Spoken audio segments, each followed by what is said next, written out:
गर्मी ने तो कहर ढा ही रखा है, और अगर इसके साथ साथ विभाग भी दुश्मनी अदा करने पर उतर आए तो देश की जनता, प्रदेश की जनता आखिर कहां जाए।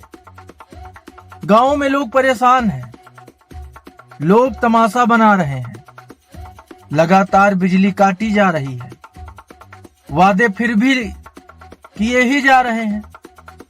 कोई कहता है इतने घंटे, कोई कहता है उतने घंटे, लेकिन गांव में रहने वाला वो व्यक्ति ये जानता है कि बिजली आखिर मिल कितने घंटे रही है। ऐसी ही हालत है इस समय भारत में कई जगह, और ऐसी ही हालत से जूझ रहा है गांव का हर व्यक्ति, वैसे तो शहर का भी। लेकिन जब सरकार और नेता ये पक्षपात कर दें और वो खुलकर बोलें कि शहर में 24 घंटे और गांवों में 18 घंटे बिजली देने का प्रयास कर रहे हैं, जब वो ही भेदभाव कर दें तो हम गांव वालों की तरफदारी तो थोड़ा कर ही सकते हैं, क्योंकि कहा जाता है ये क्यों। उन नेताजी से पूछे कोई कि जब वो रैली करते हैं, भाषण देने जाते हैं एसी वाली कार से उतरकर 15 मिनट के लिए, 15 किलोमीटर दूर दूर से आकर के उनके भाषण पर ताली बजाता है गांव का व्यक्ति। शहर के व्यक्ति अपने काम में लगे होते हैं, लेकिन गांव का व्यक्ति सुनने आता है नेताजी का भाषण, विधायक जी का भाषण, सांसद जी का भाषण, मंत्री जी का भाषण, और बदले में मिलता है उसको ये जवाब कि भाई शहर के लिए 24 घंटे और गांवों के लिए 18 घंटे। क्या ये जो जवाब है, ये जो भाषा है, ये सहनीय है? जब कोई गांव का व्यक्ति ये सुनता होगा तो क्या सोचता होगा? क्या उसने नेताजी को वोट नहीं दिया? क्या उसने सरकार को बनने में मदद नहीं की होगी अपना बहुमूल्य वोट देकर? क्या सिर्फ शहर के लोग ही वोट करते हैं, या सिर्फ इंसान शहरों में बसते हैं, गांव में इंसान नहीं रहते? तो ऐसी भाषा क्यों ऐसी भाषा?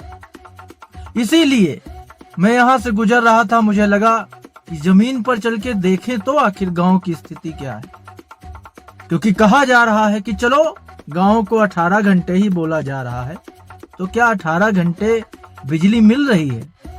लेकिन जमीन पर जो स्थिति है बिल्कुल उलट।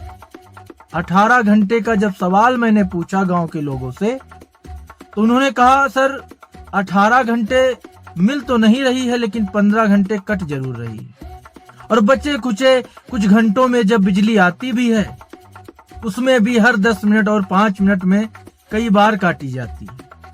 ये हाल है गांवों में इस समय बिजली का, और स्थिति और ज्यादा खराब है, क्योंकि भाषण देना एक अलग मुद्दा है और जमीन पर उस चीज को देखना एक अलग विषय। माना कि ऊर्जा संकट होगा, माना कि तमाम समस्याएं होंगी, माना कि जो स्थिति चल रही है अमेरिका ईरान को लेकर के उसका असर पड़ा होगा, लेकिन हर स्थिति का खामियाजा आम जनता ही भुगते, ये कहां का इंसाफ है।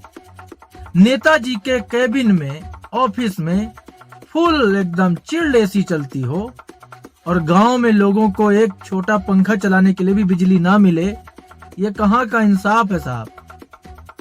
गांव में कितनी बिजली खर्च होती है, क्यों नहीं बोला जाता? जब वोट लेने के समय यह बोला जाता है कि 24 घंटे बिजली सबको दी जाएगी, बाद में वही बयान 24 और 18 घंटे में क्यों बट जाता है?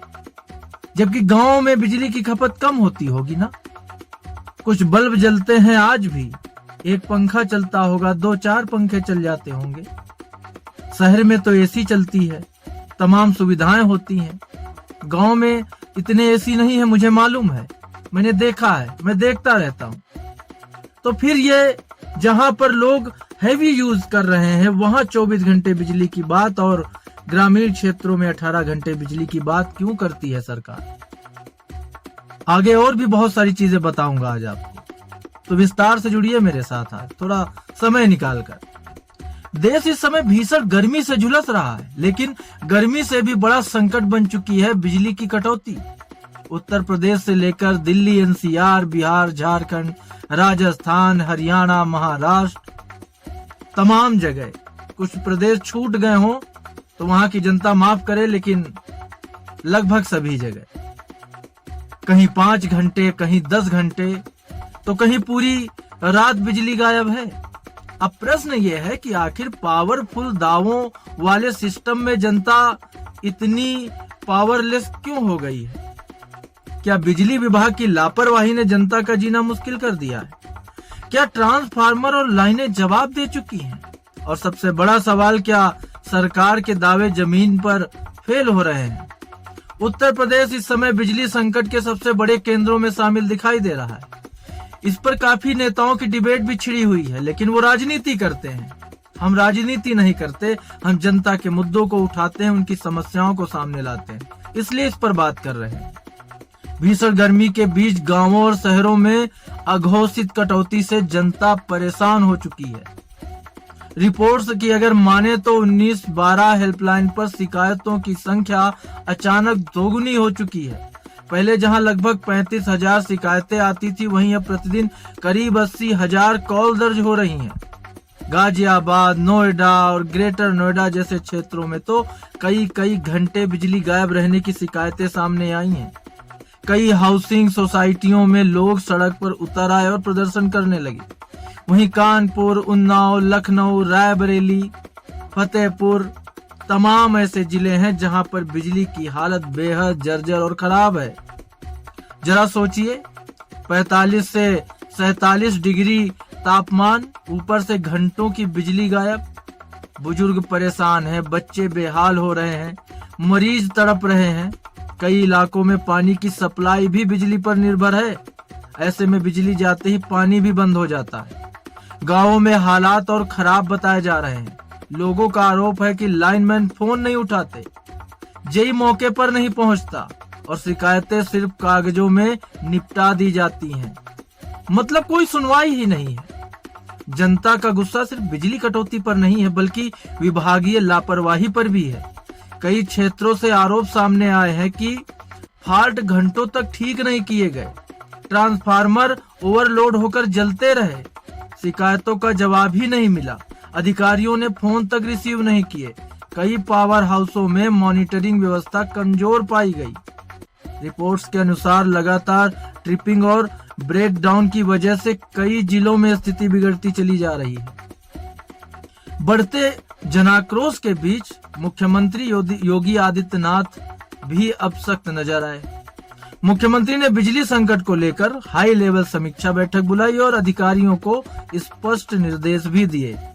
जैसे उन्होंने कहा कि शहरों में 24 घंटे बिजली आपूर्ति सुनिश्चित की जाए, ग्रामीण क्षेत्रों में कम से कम 18 घंटे बिजली दी जाए। बस यही मेरी दिक्कत है, सभी जगह 24 घंटे बिजली सीएम साहब क्यों नहीं आप प्रोवाइड करा सकते? वैसे तो शहरों में भी 24 घंटे नहीं आ रही है, सबको पता है। गांव में 18 घंटे क्या ही आएगी। लेकिन जब आप बात करते हो, आप प्रदेश के मुखिया हो, तो कम से कम बराबरी की करो। फॉल्ट होने पर उन्होंने कहा तुरंत सप्लाई बहाल की जाए, अधिकारियों की जवाबदेही भी तय की जाए, रात में फील्ड मॉनिटरिंग बढ़ाई जाए।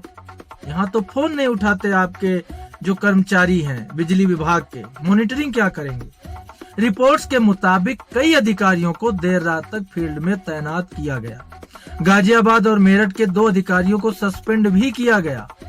मुख्यमंत्री योगी आदित्यनाथ ने कहा कि पहले प्रदेश में बिजली की हालत बेहद खराब थी, लेकिन अब गांवों तक 22 से लगभग 22.5 घंटे बिजली पहुंच रही है। उन्होंने पिछली सरकारों पर भी निशाना साधा और कहा कि पहले लोग बिजली के तारों पर कपड़े सुखाते थे। ठीक बात है, मानते हैं कि पहली सरकार में बिजली की हालत बहुत खराब थी, लेकिन जब आप आए और आपने बिजली की हालत सही की तो लोगों की आपसे उम्मीदें भी बढ़ गई ना सीएम साहब। तो आपको वो चीज बरकरार रख के चलनी है, उसको बिगड़ने नहीं देना चाहिए। लेकिन बड़ा सवाल यही है कि अगर स्थिति इतनी बेहतर है तो फिर जनता सड़कों पर क्यों है? कौन पागल है जो रात को सोने के बजाय सड़कों पर घूमेगा? कौन जा करके पावर हाउस के बाहर चीखेगा, चिल्लाएगा? बिजली संकट अब राजनीतिक मुद्दा भी बन चुका है। सरकार से अपील भी की कि बिजली संकट को तुरंत दूर किया जाए, और कई नेताओं ने और कई लोगों ने इस पर बात भी की है। वहीं कई स्थानीय जनप्रतिनिधियों ने भी ऊर्जा विभाग को पत्र लिखकर अघोषित कटौती पर सवाल खड़े किए हैं। ऊर्जा विशेषज्ञों के मुताबिक बिजली संकट के पीछे कई बड़ी वजह भी है। रिकॉर्ड स्तर पर बिजली की मांग, भीषण गर्मी और लगातार एसी कूलर का उपयोग, पुराने ट्रांसफार्मर और कमजोर लाइनें, ओवरलोडिंग, ट्रिपिंग और तकनीकी फॉल्ट, ग्राउंड स्तर पर निगरानी की कमी, कर्मचारियों की लापरवाही, समय पर मेंटेनेंस का अभाव। रिपोर्ट की अगर माने तो इस बार बिजली की मांग रिकॉर्ड स्तर पर पहुंच गई है। लेकिन बात यह है कि जिन ऑफिसों में, जिन केबिनों में लोग नहीं उपलब्ध हैं, वहां पर एसी जबरदस्ती चलाना बिजली का दुरुपयोग ही तो है। उस पर कोई क्यों एक्शन नहीं लेता? मॉनिटरिंग क्यों नहीं होती? जनता भी पूछ रही है कि अगर हर साल गर्मी पड़ती है तो हर साल सिस्टम फेल क्यों हो जाता है? क्यों ट्रांसफार्मर समय पर नहीं बदले जाते? क्यों शिकायतों पर कार्रवाई नहीं होती? क्यों गांवों और छोटे शहरों को आज भी लो वोल्टेज और घंटों की कटौती झेलनी पड़ती है? और सबसे बड़ा सवाल, क्या बिजली विभाग में जवाबदेही नाम की कोई चीज बची है? क्योंकि ना किसी पे एक्शन दिखता है और ना कोई एक्शन में दिखता है। बिजली सिर्फ सुविधा नहीं है, आज की जिंदगी की सबसे बुनियादी जरूरत है। अस्पताल, पानी, पढ़ाई, व्यापार, हर चीज बिजली पर निर्भर है। लेकिन जब सिस्टम की लापरवाही जनता पर भारी पड़ने लगे तब सवाल उठाना जरूरी हो जाता है। फिलहाल देखने वाली बात यह होगी कि सरकार के आदेश जमीन पर कितना असर दिखाते हैं और क्या जनता को इस भीषण गर्मी में राहत मिल पाएगी या नहीं। तो आज ये बड़े विषय हैं जो मैंने उठाए हैं, और उम्मीद यही मैं कर रहा हूं कि ये सरकार शायद गंभीरता से ध्यान दे, क्योंकि उत्तर प्रदेश से कई जगहों से ऐसी चीजें सामने आ रही हैं, या ये कहें लगभग सभी जगहों से वहां पर हालत खराब है। और ये मुद्दा यूं ही नहीं उठाया है इम्पैक्ट भारत टीवी पर मैंने। तो आज की ये चर्चा यहीं तक है। कल फिर मिलूंगा आपके साथ में एक किसी बड़े मुद्दे पर, बात करेंगे, आपको जानकारी दूंगा।